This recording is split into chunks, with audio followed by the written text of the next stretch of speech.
ایک دفعہ کا ذکر ہے، نورپور وادی میں ایک چھوٹی سی روشن بستی تھی۔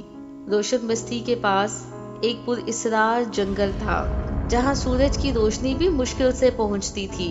روشن بستی کے مکینوں کے گھروں کے باہر، جہاں ہر وقت بڑے بڑے فانوس جگمگاتے تھے، وہیں بستی کے ایک کونے میں چھوٹا سا جلتا ہوا پرانا چراغ تھا، جس کا نام چراغو تھا۔ پرانے وقتوں میں چراغو بستی کو روشن کرنے کے کام آتا تھا، لیکن جب سے بستی میں بڑے بڑے فانوس لگے تھے، چراغو کو سب نے فالتو سمجھ کر ایک کونے میں رکھ دیا تھا۔ بڑے بڑے فانوس بھی اس کا مذاق اڑاتے کہ تمہاری روشنی تو جگنو سے بھی کم ہے۔ چراغو خاموشی سے ان کی باتیں سنتا اور اپنی ٹمٹماتی لو کے ساتھ خوش رہتا۔ وہ ہمیشہ اسی بستی میں رہا تھا، اس لیے وہ چاہتا تھا کہ وہ اپنا آخری وقت بھی یہیں گزارے۔ ایک رات کچھ بچے بستی سے باہر پارک میں کھیل رہے تھے۔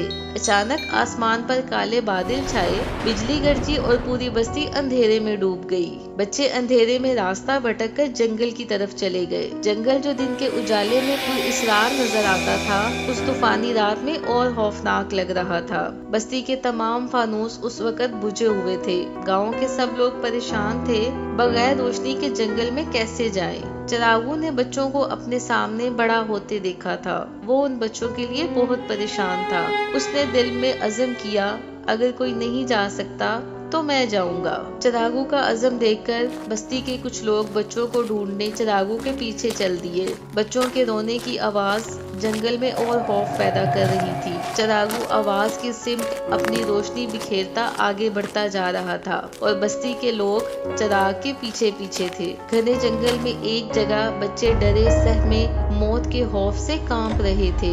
چراغو کی ہلکی سی روشنی نے انہیں زندگی کی امید دلائی۔ وہ روشنی دیکھ کر چراغو کی طرف آئے۔ بچوں کو محفوظ دیکھ کر بستی کے لوگوں کی جان میں جان آئی۔ بچے ماں باپ سے لپٹ کر رونے لگے۔ سب لوگ چراغ کی روشنی میں خطرناک جانوروں سے بچتے جنگل سے باہر آئے۔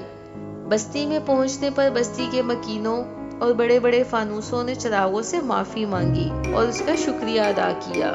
چراغو دل میں بہت خوش تھا کہ وہ بچوں کی جان بچانے میں کامیاب رہا تھا، لیکن وہ بہت تھک چکا تھا۔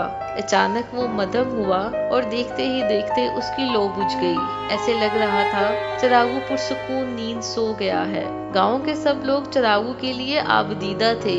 چراغو سب کو سمجھا گیا تھا کہ کوئی بھی چیز فضول اور نکارہ نہیں ہوتی۔ چراغو تو نہیں رہا تھا، لیکن آج بھی روشن بستی کی روشنیوں میں چراغو کا حصہ تھا۔ پیارے بچوں، اگر آپ کو چراغو اور روشن بستی کی کہانی اچھی لگی ہو تو کمنٹ میں ضرور بتانا۔ کانتی اور اکارا کی دلچسپ کہانی سننے کے لیے ویڈیو کو لائک، چینل کو سبسکرائب کر کے بیل آئیکن کے بٹن کو پریس کریں۔ اب میں آپ سے وہیں ملوں گی، تب تک کے لیے اللہ حافظ۔